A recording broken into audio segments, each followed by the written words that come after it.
So, Candy, it was a big week for Tusoka. It was our 1 year anniversary, and we tried to have an Instagram live where Judy and I did a split screen. And what happened? There was no split screen. First of Yeah, all, I just want to say how happy we are to have gotten to our 1 year yeah, anniversary. that was huge. We are now 1 year old.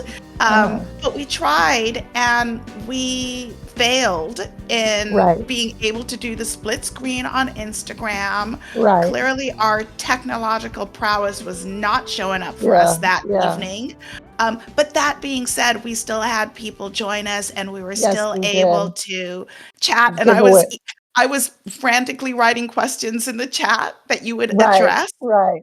And we were able to give away 2 books. So I want to thank our supporters for checking in with us. Yeah, for Um, sure.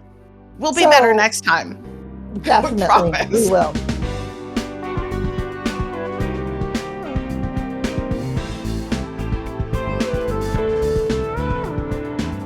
So many years ago, I was talking to a friend from high school, and she was telling me how she had a friend who just lost her son, and the friend was trying to get into his account to get recordings that he had made. And I just felt so horrible and, kind of empathized with the situation because her son was the same age as my eldest. Anyway, my eldest went to a conference and she called me in the conference and she said, Mommy, I heard this woman speak. And she told a story. And the story was what my friend Angela had shared. And I felt like I need to know this woman. And this woman is Susan Carr. And she told the story of it. It's like every parent's nightmare. It's the unthinkable. It's the things that we think about and we can't bring ourselves to say it. But she lost her dear son Justin, and it's been about what, Susan, 11 years now, Going on, it's been 10 years, so it's a, 10 a years. milestone anniversary. Yeah, it's 10 Yeah, years. It'll be 10, it's 10 and a half years. and Susan and her husband have kind of shared Justin's life with a lot of people, and they have turned his death into a mission as they go through the process of grieving. So I want to thank Susan for coming on the show. And I want you to just tell the audience a little bit about Justin. Well, Justin was a visual performing artist. And when he was 4 years old, every time we went to events, he would look around and bring props home to make and build things. And he loved to draw. Mhm. He loved art. And we noticed it really early Early on. on. And then Mhm. we put him in a visual and performing arts school for first through sixth grade, and he was in every play possible. I never had to go over lines with him or anything. He just did it. Mhm. He loved technical theater design, and he also loved swimming. And Mhm. so he was part of the Rose Bowl, swim team, one of the only black kids, but he loved that more than he did playing basketball or trying to do soccer. So we tried to embrace, my husband and I, Daryl, tried to embrace all the things that he was and let him be. And when it came time to go to high school, he went to Harvard Westlake High School.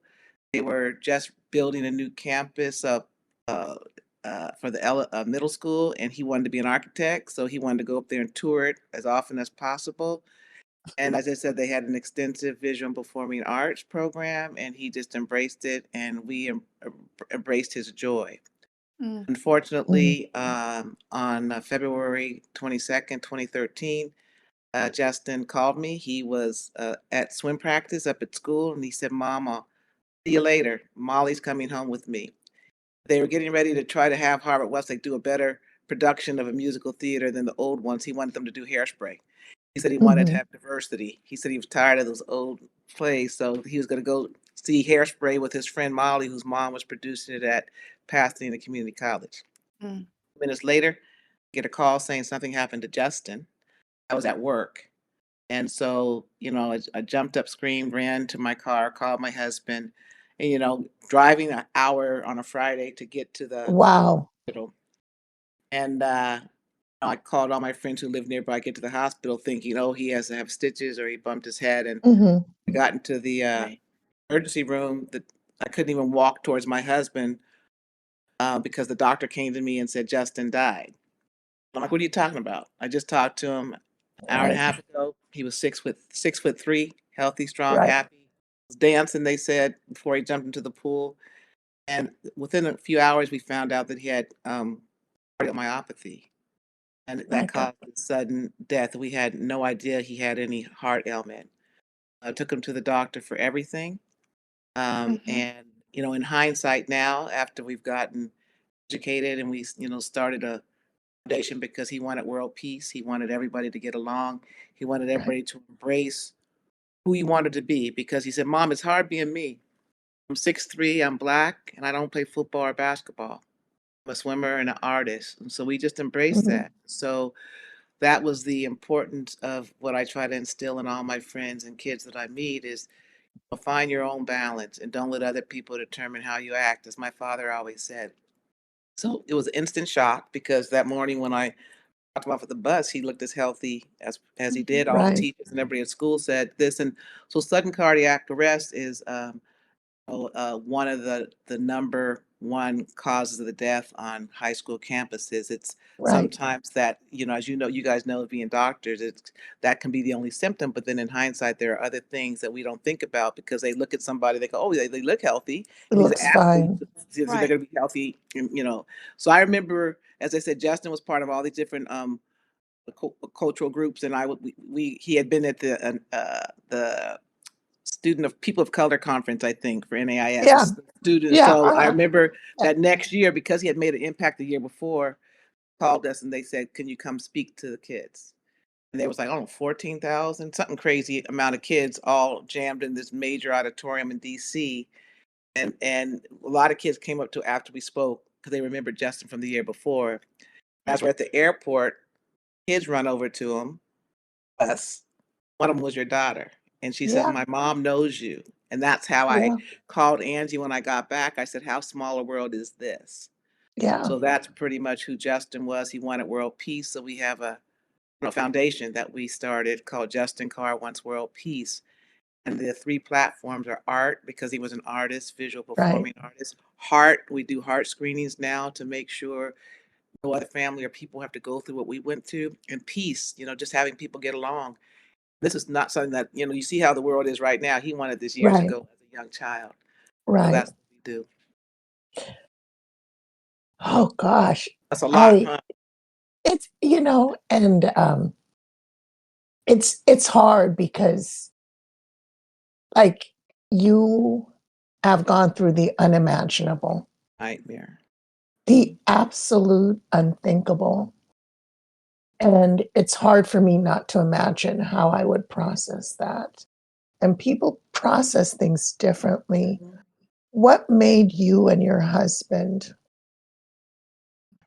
decide to not retreat and become reclusive? Was it Justin? Was it Justin saying, this is what how did you guys pull yourself together? Well, trust me, it took a minute, Mhm. because I was working at USC because Yeah, Justin wanted to be an architect. So I took a job up there because back then tuition for college was yeah. 50,000, right? So if I you worked remember it. Yeah. So Yeah. now it's 80 or 90 or something, but Yeah. your Mhm. kids can go for free. And I was also in design and construction. I was engineer. And Mhm. so I said, I took that job and he used to come up to my construction projects, knew everybody in my department. And so, people in reflection, they said they remember a big scream and me running out, the Mhm. room. So to process it, I couldn't. And so USC held my job for 2 years, but I wasn't ready to Mhm. go back. It was gonna be a nightmare to be around all these kids where he should be. Right. So, in reflection, I learned that, people handle things different. We've been Mhm. taught, people try to tell us to adopt a kid, go travel, go, go eat, let's just keep busy, and that doesn't Mhm. help broken Mhm. heart. Mhm. So I started realizing and took some resources and found out that we've been trained to, just think that grief is about death. But there's so many other things that come with grief, from relationships, Right. divorce, illness, a move, trauma, safety. All these Mhm. things Mhm. impacts us and it changes our life from the hopes and dreams that we had. And so once I found my voice, took a minute. And as I said, my husband and I process things differently because our relationships with Justin are unique to us. And the kids really started giving me their voice. I started finding out all these things about Justin, what he did on campus. It wasn't just the students that he was impacted. We got letters from counselors from when he was at camp at 5, 7, coaches, his teachers, the people in the cafeteria, people who met him at the conference he had gone to, and so the impact was like pretty strong. He was humble, as I said, because Hmm. he got chastised because, as I said, for black kids to want to do swimming, it's like you should be a basketball player. What's your sport? Right. Like swimming is not a sport. So he had challenges along the way. And it Mhm. wasn't Hmm. until, High School Musical was that big, rah rah back in the day when the kids were Right. growing up, when it was okay for everybody to go perform. But when he started, people were like, "You guys are weird," why? And then now everybody wants to be in the visual and performing arts, but we didn't Hmm. care. We said, "Justin, you just have to be who you are." So it took a minute, and then I just started openly talking about it. And of course, people can't always embrace you because people get afraid. They're like, "Uh oh," when they Yeah. see you, they feel it's contagious. And most times, people don't know what to say.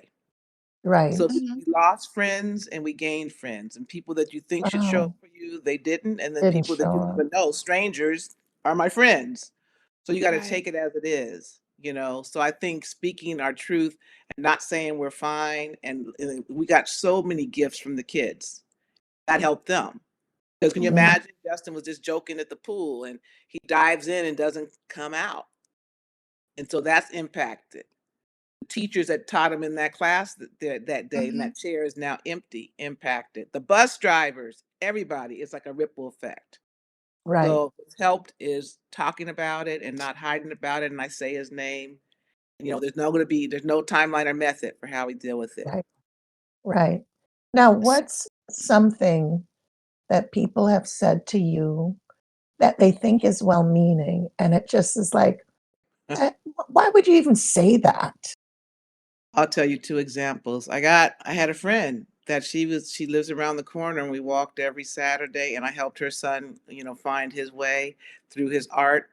And I called her because she was lived close to the hospital. The first hospital they said they were taking Justin to. She was working close there. She showed up at the hospital and they're there with me. And then she went MIA. So it's been 10 years. Haven't seen her. She's like, it's a 2-minute drive. And she contacted me a year later. She wrote me an email and she says, "I know I should be there for you, but I can't. Hopefully you'll find joy in the memories of Justin." I'm like, really? So, Wow. that was a shocker because I thought we were close for at least 8 years, to the point where we Wow. walked every Saturday, talked all the time. Mhm.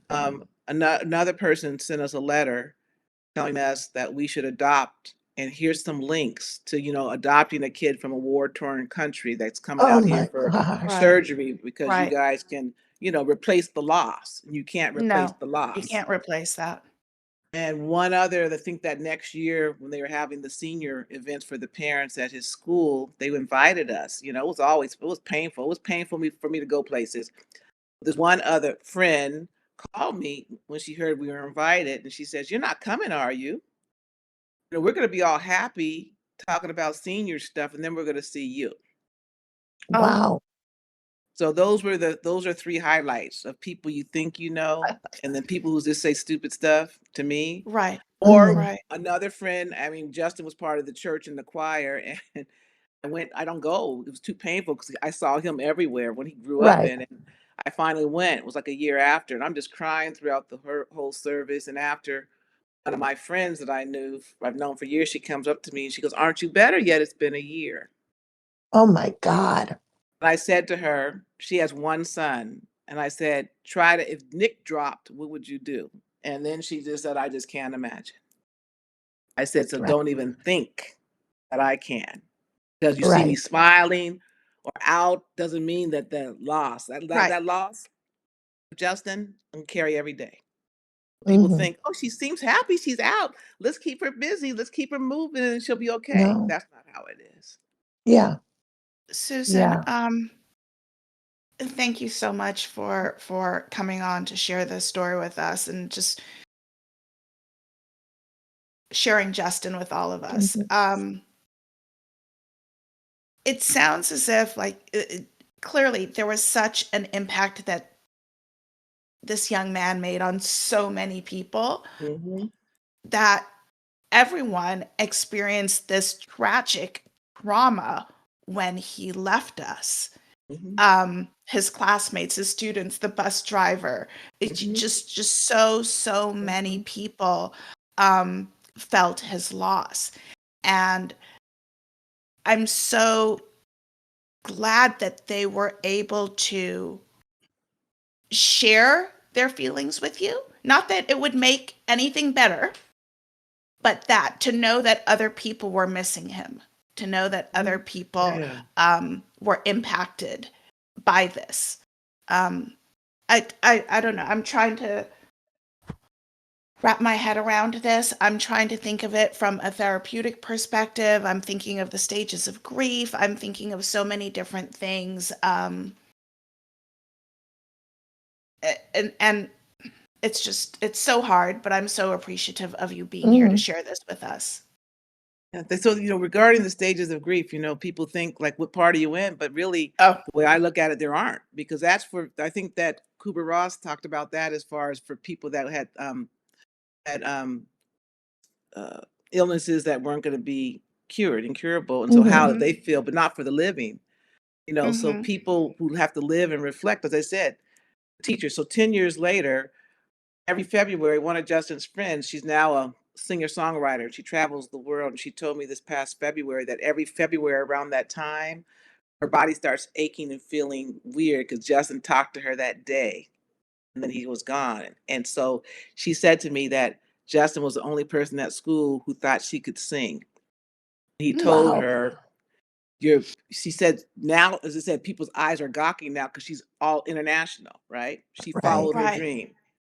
She had Right. got into Harvard for undergrad, but chose to go to USC for the music program, and people got mad, like, you turned down Harvard. And I'm so glad she followed her dream to be a Mm-hmm. singer-songwriter. mm-hmm, And she said Justin told her, "You're, bigger than them, that, and better than them." And he was the only person at school, she said, who had faith in her.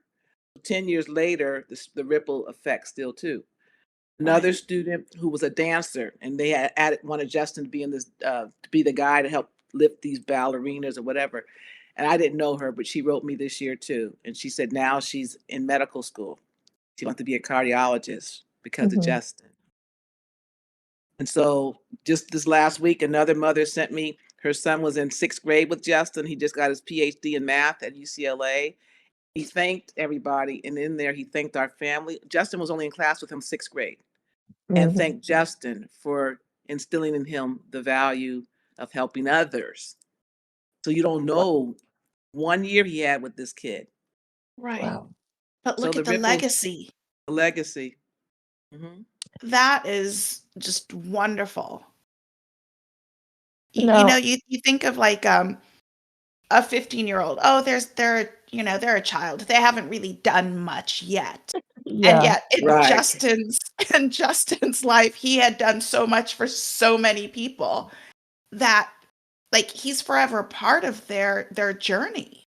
Right. right, And I think it's such a beautiful legacy for him to have imparted upon all of these other people. right, Um, right. I want to talk a little bit about the cardiomyopathy. Hmm. Mhm. Sometimes people develop cardiomyopathy after a viral illness. Um, were you guys able to pinpoint the cause of the cardiomyopathy that Yeah. Justin had? Yes. So, first people, as I said, when I look back now in hindsight, there was times when he was out of breath, when he was practicing and working out. And there's times he had a headache, and I took him to the neurologist, and everything seemed to resolve itself. We did genetic testing at UC San Francisco, and they said there was 23 genes of the cardiomyopathy, and his wasn't there.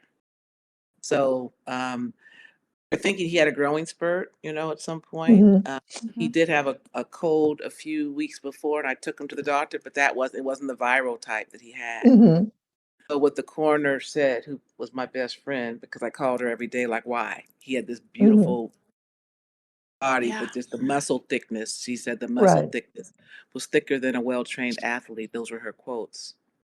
So, as I said, we were able to take samples of his blood and do the testing through UC, but his came out where there wasn't a pinpoint. So, Mhm, I didn't know of anything in our family, but I have, passed on the information to all my siblings and who have kids.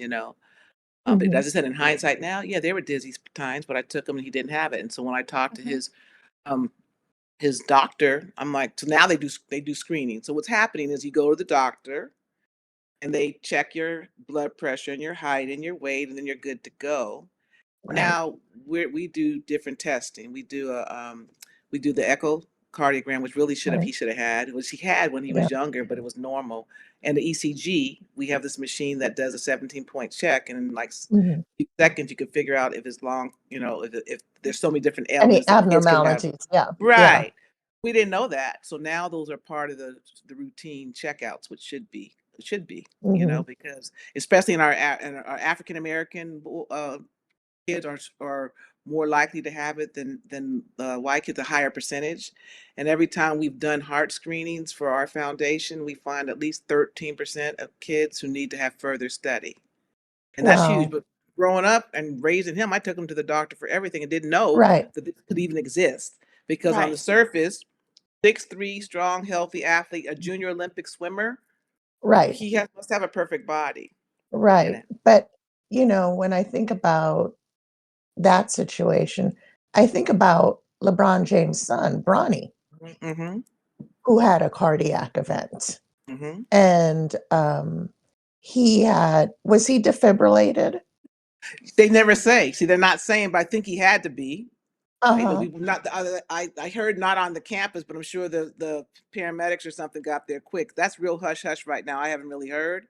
Whatever he Mhm. had, I think he had some kind of surgery to fix it recently. So, Right, yeah, in hindsight, Justin could have probably had a defibrillator put in and we would monitor his activity. right. Mhm. Sometimes it's Mhm. exacerbated when, you're doing an activity, but I've met parents. We're part of a Parent Heart Watch organization.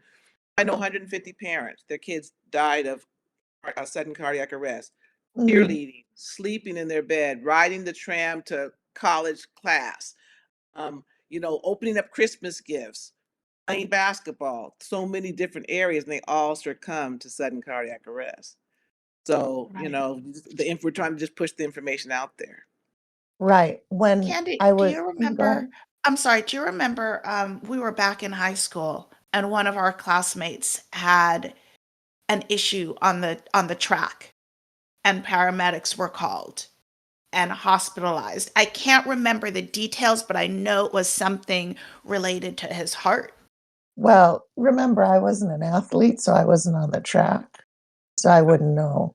I But was on yeah, the other yeah. side, but I feel like I heard something, but Mhm. thankfully that child didn't die. But No. the thing about arrhythmias, it's your heart has the waves, and it conducts electricity, and you're supposed to have P wave and an R wave and all of that. But then sometimes you have conditions that will interfere with the flow of electricity through your heart, Right. That's what and happened that with will Justin. yeah, and that will cause an arrhythmia, and so your heart might forget to beat. Or sometimes your heart, it has this condition where sick sinus, where the time in between the beats gets longer and Mhm. longer, and then it stops.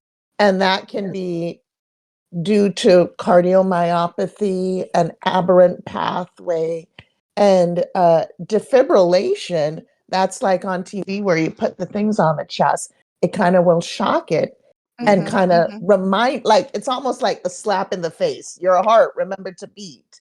And that's why these defibrillators in airports, in schools, in daycare centers are Are so so important. important. Right. Part of And our go ahead, Susan. no, our foundation, because we know they said that, I did detective work when Justin died. I tried to talk to the coaches, the teachers. I even went to the fire station, talked to the people who were Hmm. there. I found the person. I sourced it out. And the AED, they did have an AED on campus. It was a new facility. They ran to get it. They tried it. The paramedics got there. They tried it. They said, when they saw him, they're like, this is somebody's kids, so they tried to work on Justin for like 45 minutes, and to no avail. He Right. didn't succumb. Mhm. But our foundation, we do CPR training, and we give out AEDs and then source them out, because, and everywhere I go now, when I see an AED, I'm like, good. I was walking on Caltech's campus, and there was an AED in the cafeteria that says only to be used by certified people. And I said, what if the person who That's needs it? So I wrote the right. president of Caltech. I said, we Hmm. lost our son. I'm glad you have an AED, but you need to take down that sign that says only by certified person, because the Right. AED will talk to you. It will tell And any layman to how to do it. Right. And I right. said, so, and they took it down. He never responded officially to my email, but they took the sign down. That didn't make sense. Right. So we do look at Yeah. that. Susan, can you just tell us what exactly AED stands for, please? I'm sorry. Oh, What does automatic AED, defibrillator. automatic Automatic defibrillator? defibrillator. Hmm. Okay. And you mentioned something earlier about echocardiograms and ECGs being done routinely. Is that now something, who is doing this routinely? Like if I take my kid to the pediatrician, do I need to ask for this to be You need to done? ask for that, or maybe Okay. a cardiologist. So we, as I said, when kids go, because I took Justin to the doctor every year for his physical, and we check the box. We just check the box, right? And we check the box, and we just say, oh, he's fine, he's fine, he's fine. They need to have the kids evaluate. Have you had headaches? Are you dizzy? Do you have loss of breath, breath when you're running? Have them part of it. And then instead of just doing the blood pressure and the weights Mm-hmm. and, Mm-hmm. all that kind of stuff, um, the automatic external defibrillator, AED. I'm Hmm. sorry. I didn't, okay. Yeah. To, um, Okay. to have them do a check of, the ECG is simple. The echo takes a little bit longer. They may have to go to a cardiologist. But if I was any Mm-hmm. parent, I'd be taking a child for the regular physical and pre-participation, exam that includes an echocardiogram and an ECG. So Right. ECG, with as a the parent, we can request this. absolutely, Okay. absolutely. Yeah. In When hindsight, when I was a general pediatrician, it would always be August that you get the paper that, it pre-participation sports physical, hmm you know, and you'd listen for any arrhythmias. You check the growth, you check the weight, the blood pressure, you check for a hernia, and then you say a blessing and send them off to sports. Mm-hmm. hmm And I we weren't as rigorous as we should have been back, hmm in those days. But the AED is something that you shouldn't be afraid of. They literally walk you through it. they tell you how to do it. Press this button, put hmm this here, press this button. And you don't have it's not complicated. And on our website, we have Justin Carr One's World Peace. We have all these resources. There's free videos that shows you all the different things Hmm. for parents, and then you can also request screenings, and we do those for free. As I said, I didn't know about this stuff 10 years ago, 11 No. years ago. Right, Had no idea. Had I known, it'd be a different story today. Well, I You know, right. remember taking my kids to the doctor for that athletic participation Hmm. form. right? And I remember taking them a few times and thinking, we were in there for like 4 minutes. Yep. Like what? Like height, weight, blood pressure. Okay, done, good, On. gone. hmm Hmm. And I remember like the first time thinking, wow, that's easy, right?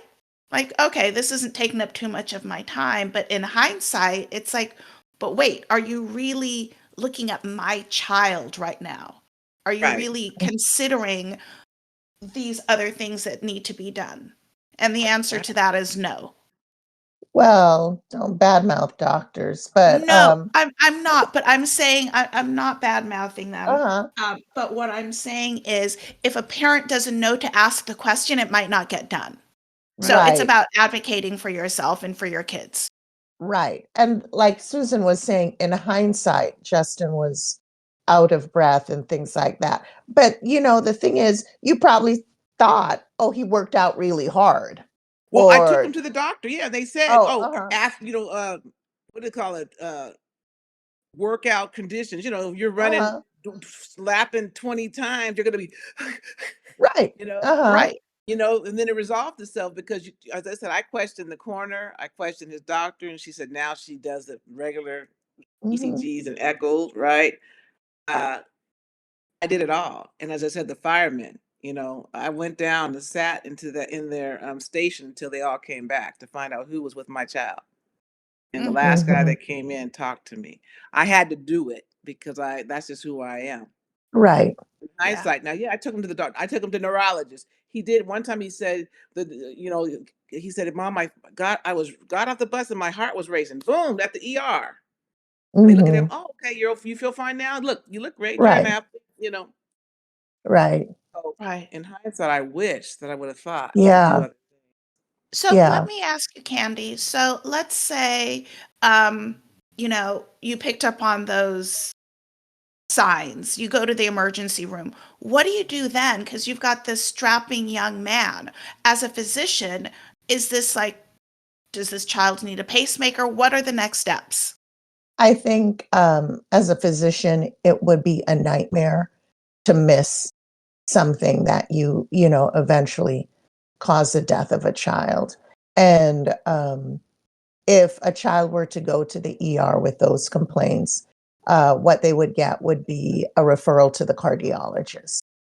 And the cardiologist would do the EKG or ECG and would probably do the echo. And if those were normal, they would do something called a Holter, Monitor, Holter.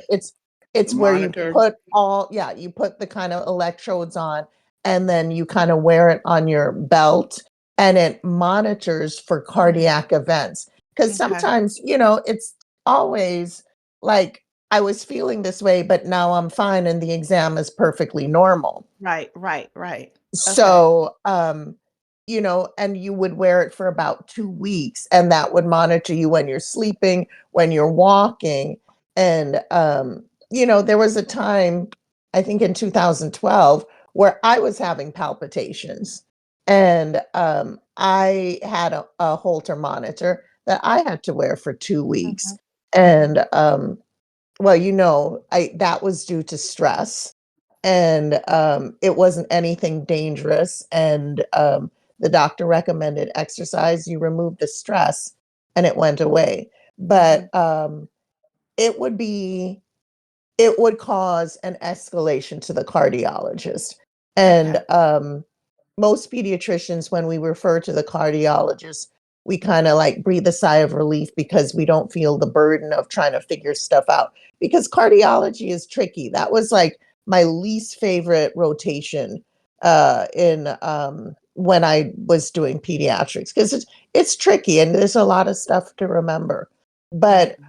But because I didn't feel adept in that area, I actually did 2 rotations with a cardiologist so I can, okay, remember how to read these EKGs, listen Mhm. for but we frequently got kids who were referred from the general pediatrician, and I was part of the kind of escalation team.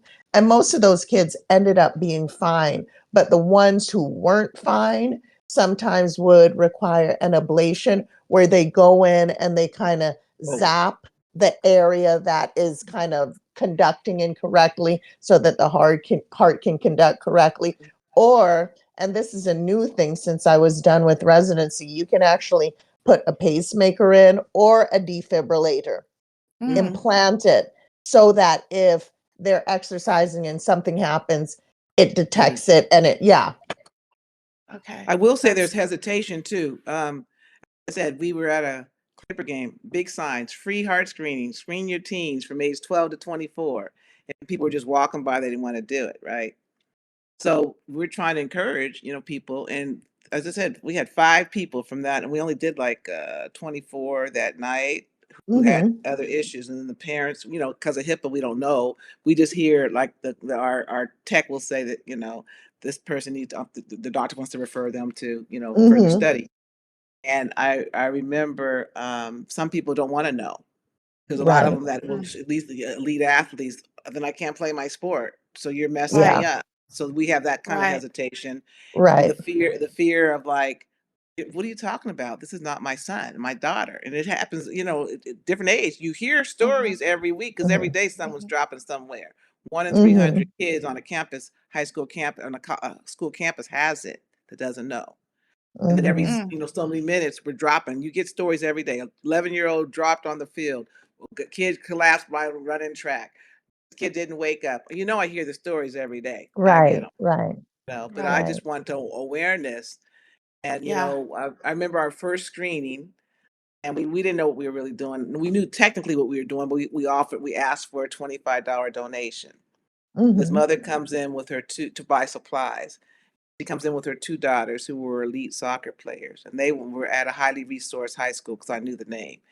And I said, "Oh, did you want to donate?" And she's like, "Well, no, it's optional, right?" So she takes her daughters in the room.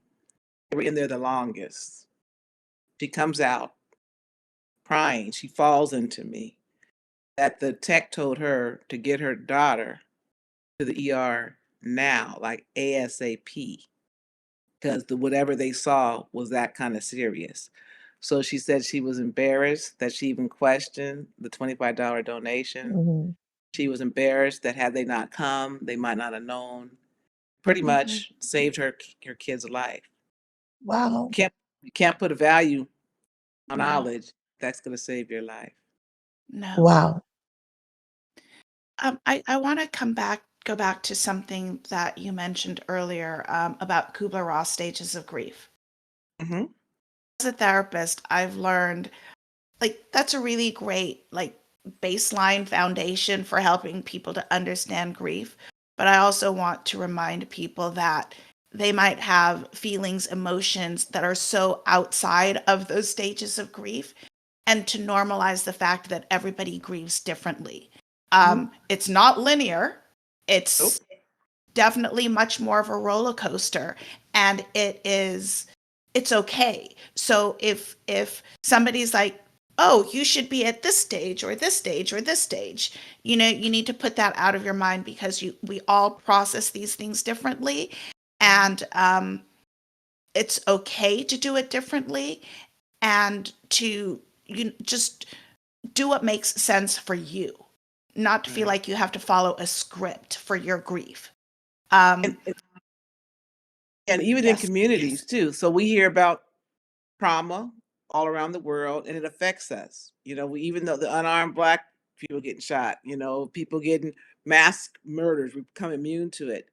The kids getting blown up in Uvalde, all these things happen, and it affects us, even though, and in those communities where it happens, it affects everybody in that community 3 months after, because you hear Mhm. about it, and it Mhm. does even like microaggressions, they affect us and they eat up on our body and mind. So as I said, even strangers, um, effects. Watching the news, you have some compassion and empathy. As I said, I have the friends that ran from us that aren't our friends anymore. Then I was approached by a woman at an event. We hadn't gone out for many years, and we got invited to go to a Fourth of July party. I met this man in the grocery store because I didn't cook for 3 years. Didn't go to the Mhm. store. People brought me food. Okay. And I decided to go to the store. I'm in line with the basket, and I didn't go down the aisles where Justin's food items were. Mhm. And there was a man in back of me who had 2 items in his hand, and I said, "Do you wanna go ahead of me?" He was looking at my basket, he says, "You gonna make a pie?" I looked at him and I said, "I don't make any damn pies, my son died." He looked at me, he said, "What's your name?" And I said, "Susan Carr." He goes, "I heard about your son, I heard your story, I know people who know you." He stepped outside the grocery store, we talked. He invited us to come to his 4th of July party that they had in the neighborhood. And I was hesitant because I hadn't been out. I clearly Right. said, that's what I said to him. And I hadn't cooked. And I made a pie for him. I hadn't baked in 3 years. Go to the 4th of July party with pie in hand. 100 people there plus. And I knew some people from Justin's different schools, and they gave a quick wave and took off. This woman comes up to me. She goes, "You don't know me, but I know you. I was at your son's funeral." She said, "I saw his story on the news. And I have one daughter, and I can't even imagine. So I feel for you, and I embrace you. And we're really good friends now. But it's Wow. because of that incident in the grocery store." And I'm like, I hadn't been in the store. Go ahead of me. I have more groceries. And he's looking, and we're good friends now. But it was just like Wow. that. And so, as I said, there is no timeline, and people handle it. And I'm surprised those words came out of my mouth, but I'm not real surprised because that's who I am. But I said that. Mhm. And that's the big joke. So every time I saw him for the next few years, I always brought him a pie. I had not Wow. cooked or baked in 3 years. So Well, yeah, people handle it differently. Mhm. just watching over the years, I I know that Justin was a uniting force, Mhm. Mhm. and he has brought people together. And I get your newsletter, and you usually say, "You can't make this stuff up." Yeah, I've Can written like you 100 blogs, okay? Right. Can you just share just one brief thing that it seems like a coincidence, but it feels like it was divinely ordained where Justin brought people together? This is a weird one. So, Justin died in February, my first birthday, April 3rd, that months later, my husband wanted to take me out to lunch and go get a massage. I didn't want to do anything, but really I didn't know he was planning for my friends to be at our house to have a surprise. We go to this restaurant, and Daryl's like, "It's her birthday," and the waitress is all happy and nice, and I'm like, "I'm not happy." She goes, "Why?" I said, "My son died." She goes, "Oh my gosh, what's his name?" I said, "Justin." She goes, "My son's name is Justin, right?" So she was really attentive to us that day for lunch. I come home as my friends are here for my party. I still was not, having it, but I Mhm, tried. Fast forward a couple of years later, I'm in the in the bank. I had on a mhm, Justin Carr Wants World Peace shirt. And this woman comes up to me and she says, "I remember you. I met you at my restaurant. I'm a waitress." And I said, "Oh, hi, how are you?" And she says, "Fine." So that was like 3 or 4 years later. 2 years ago, I get an email. She says, "I met you on your birthday in 2020, 2012, 13. And then I saw you in the bank and I had to look you up. But I just lost my son, Justin. Her son got killed in a car accident. So I went to her restaurant. I talked to her. She lives down the street. And she says, "How did you do it? How can you do?" Who would have thought? The right, Justins, the same Justin, and their birthdays were like a week apart. mhm, We became fast friends. She started making me all this stuff, sending me butterfly stuff, and we would talk. And then she brought me a Christmas tree with butterflies all on it because Justin's favorite stroke was the butterfly stroke, the hardest mhm, stroke, his favorite. And people told right, him that swimming's not a sport. Okay. But anyway, so she brought me this tree, and I don't decorate anymore. That's one thing I mhm, protect my soul. Justin loved the holidays. Christmas tree, we had ornaments from all these things. I couldn't do it. So she brings me this butterfly tree she made, about 3 feet tall with all these butterflies on it. It was beautiful, but I said I couldn't do it. I didn't tell her. I put it mhm, to the side. And then 3 years ago, 2 years ago, I was able to put it out, and I wrote about Justin's, two moms, butterflies. We're wow, friends. So that was like a crazy story. Like you can't make it up. Who would have thought? Random. right, Mhm. Mhm. That she right, lost her son. And now I'm shepherding her through the process because all these friends have lost their kids, and it doesn't matter how or why. right, You know, yeah, overdose, taking their lives, car accidents, medical illness, it doesn't matter. You can't right, compare or compete. You can just be there for right, each other. right. Wow, That's I well, have so I've written on our website, I've had 109 stories that I've written over the course of 10 years. I've been lax these past couple of years about stuff that mhm, happened. I can't believe it. Like, you can't make it up. Like, Right. there's so many stories. And as I said, I'm going to meet the firemen. I wrote a story about the little engine that could. I talked about Hmm. Justin in it, but I talked about what they did and said to me to make me be able to go and, you can't move on, but you can just take different steps. So I have all these things that have happened, but that one was the recent one, but there's more.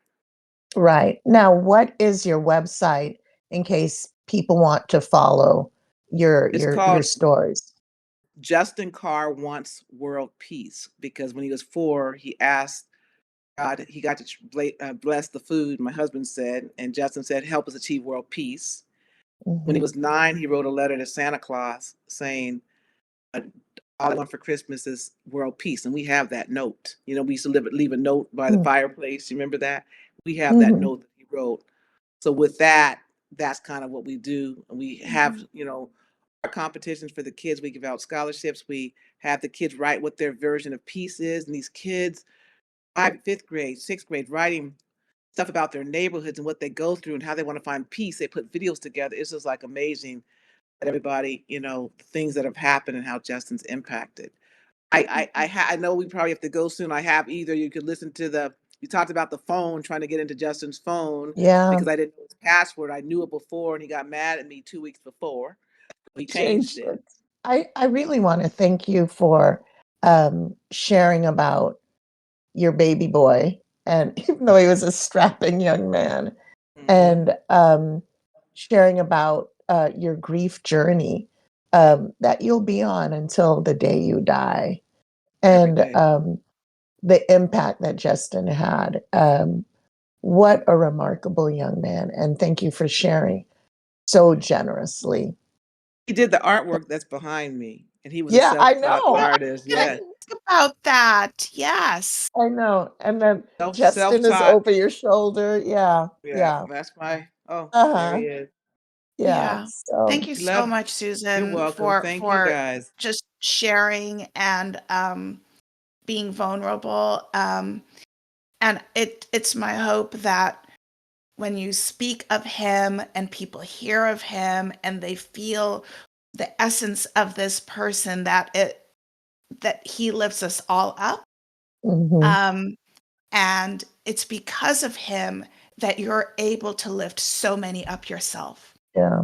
He is Thank you definitely so the much. wind beneath my wings because I speak his name and every kid that I work with, I just help and they know Justin's story. I don't Yeah. hide it. It's the truth. It's what we Right. carry. Yeah. Yeah.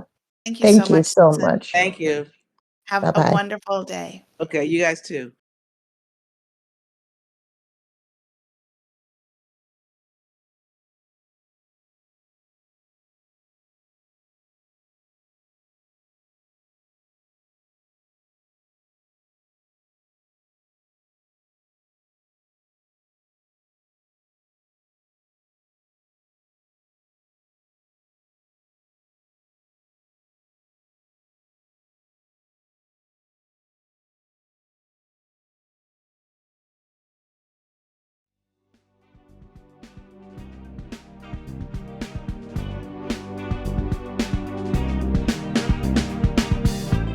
Thank you so much for listening to this episode of Tusoka.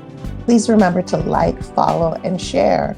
We are on YouTube, the number 2, and then SOCA, Instagram, 2 Sisters of a Certain Age, and reach out to us on our email, tusokapodcast@gmail.com. Thank you so very much. No Longer Network.